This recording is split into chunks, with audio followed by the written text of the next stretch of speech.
Nearly 3 weeks since Governor Mike DeWine signed new voting restrictions into law. Now local boards of election are starting to learn what that will mean for voters. And for more about that, here's First News reporter Abigail Cloutier.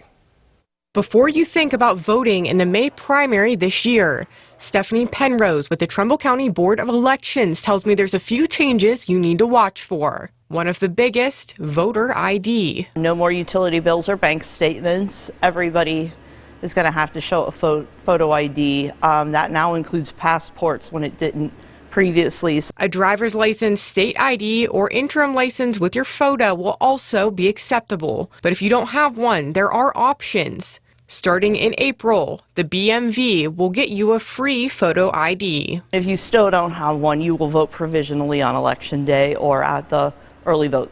If you do vote provisionally, you'll have just 4 days after Election Day to validate that ballot. The old laws gave you a week. There are also changes to the early voting schedule, as well as deadline changes for absentee ballots and applications. The deadline for early in-person voting is now Sunday before the election. No more Monday voting. Now those hours won't be lost, but the Ohio Secretary of State will redistribute them through the week. Your absentee application is due earlier too, 7 days prior to the election. The deadline to return your ballot through the mail is no longer 10 days after, it's now 4 days after the election. Now the dust is still settling and things could change ahead of the election, especially in the wake of a lawsuit. Jen Miller with the League of Women Voters tells me they're fighting for voter education before the changes go into effect. The last thing we want is for voters to not understand the new rules and then be kept from voting. For WKBN 27 First News, I'm Abigail Cloutier.